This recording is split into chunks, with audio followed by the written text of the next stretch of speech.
کہ اس گروپ نے ہو سکتا ہے کہ کہا کہ یار اس کو تو تھوڑی سی چپیڑیں پڑوائیں، جیسے انڈیا کو پاکستان سے پڑوائیں، اسی طرح اس کو ذرا ایران کے سامنے ڈالیں اور اس کو تھوڑی سی ہوش آنی چاہیے کہ یہ ہم سے مدد مانگے بجائے ہم پہ حکم چلانے کے۔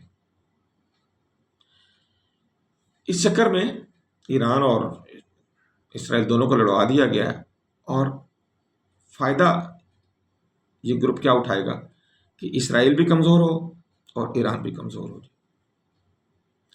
اب ہم دوسری بات پہ آ جاتے ہیں، اور کیا وجہ ہو سکتی ہے؟ لگتا ہے ایسی ہے کہ اب سسٹمز کی لڑائی کا ٹائم آ گیا، جو جیسے میں نے آپ کو 2 سسٹم سے بتایا۔ اسرائیل ساؤتھ اٹلانٹک گروپ کا حصہ ہے اور ایران گریٹر یوریشیا گروپ کا حصہ ہے۔ دونوں گروپوں نے اپنا ایک ایک نمائندہ چن لیا ہے اور دونوں کو لڑانے کے لیے میدان میں اتار دیا ہے۔ یہ بظاہر دونوں پتلے ہیں، پیچھے امریکہ بمقابلہ چین اور روس ہے۔ ایک وجہ یہ بھی ہو سکتی ہے۔ آگے چلتے ہیں ہم، تیسری وجہ، ایران اسرائیل کے جنم دن سے مخالف ہے اور مذہبی طور پر اسرائیل کو ہٹانا چاہتا ہے، جبکہ اسرائیل بھی ایران کا بہت ہی زیادہ مخالف اور دشمن ہے، اور ایران کی پراکسیز سے ناکو ناک ہو چکا ہے، یعنی کہ تنگ آ چکا ہے۔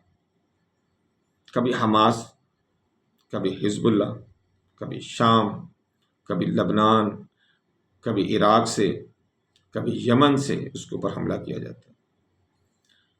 ایسے لگتا ہے کہ جیسے تنگ آمد بجنگ آمد والا سلسلہ ہوا ہے، اور اب اسرائیل یہ چاہتا ہے کہ بس میں اب اس سے ہمیشہ کے لیے جان چھڑاؤں۔ لیکن غلطی اسے یہ ہو گئی کہ اس کا خیال یہ تھا کہ جیسے پہلے میں کہتا ہوں آجو پہ جائیے، سوری میں نے پنجابی بولی ہے، جن کو پنجابی نہیں آتی ہے ان کے لیے بتا دوں کہ جیسے ایک بندہ کہتا ہے آؤ مل کے اس کے ساتھ لڑتے ہیں، پل پڑتے ہیں اس پہ۔ اس مرتبہ بھی اس کا خیال تھا کہ میں یہ کروں گا، سارے میرے پیچھے جمع ہو جائیں گے، کوئی بھی جمع نہیں ہوا۔ اور وہی بات جو مجھے پہلا جو میں نے پوائنٹ آپ کو بتایا کہ لگ ایسا رہا کہ سارے کہہ رہے ہیں کہ اب یہ کانوں کو ہاتھ لگا کے ہم سے معافی مانگ کے ہم سے مدد مانگے تو ہم اس کے پاس جائیں گے، اب ہم اس کی باتوں میں نہیں آئیں گے۔ دیکھتے ہیں اب اس کا کیا یہی وجہ ہے۔ چوتھا، اسرائیل جو ہے وہ اسلام سے بہت ڈرتا ہے، اور اس کی ڈر کی وجہ مجھے بھی پتہ اور آپ کو بھی پتہ ہے۔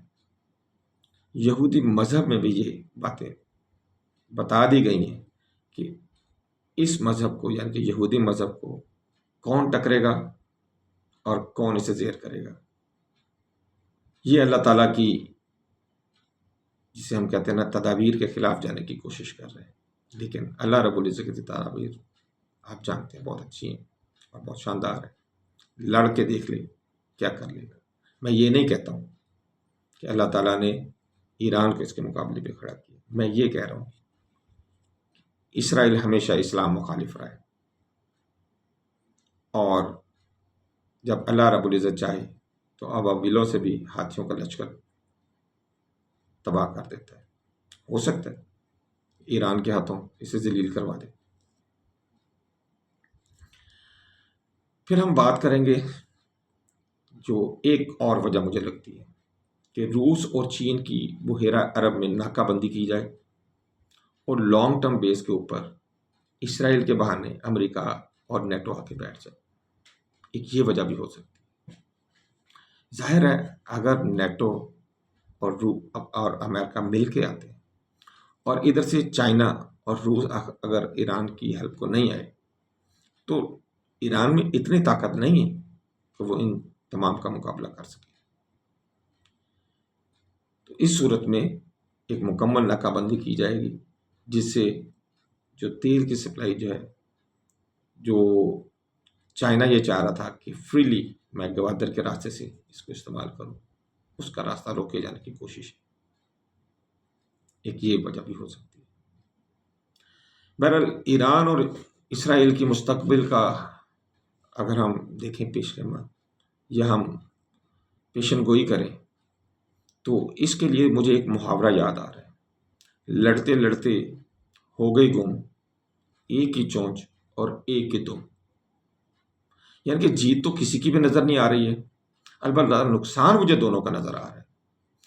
اسرائیل کا ایک اضافی نقصان ہے اور ایران کا ایک اضافی فائدہ ہو گیا۔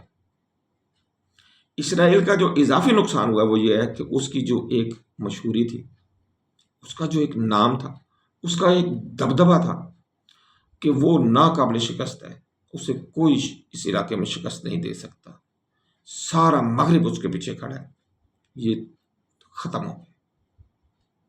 اب ساری دنیا کو اس چیز کا پتہ لگ گیا ہے کہ یہ ناقابل شکست نہیں ہے، اور اس لڑائی کا جو ایران کو بینیفٹ ہوا ہے کہ جو ملک ایران کو سپورٹ نہیں کرتے تھے، آج وہ بھی دبے لفظوں میں ایران کو سپورٹ کرتے ہوئے نظر آ رہے ہیں، کیونکہ اسرائیل نے جارحیت کی اور بلا وجہ ایران کے اوپر حملہ کیا، اور ایران نے جو کھڑے ہو کر مضبوط پاؤں کے ساتھ بے تحاشا نقصان کے باوجود جو اس نے ایک عزم اور ایک حوصلہ اور ایک ہمت دکھائی ہے، اس نے بھی ایران کا جو لیول ہے وہ دنیا کی نظروں میں اونچا کر دیا۔ اللہ تعالیٰ سے دعا ہے کہ اللہ تعالیٰ ہمیں اس آفت سے، اس مصیبت سے جلد از جلد چھٹکارا دے اور ہمارے ایرانی بھائیوں کو جیت نصیب فرمائے۔ السلام علیکم ورحمۃ اللہ وبرکاتہ۔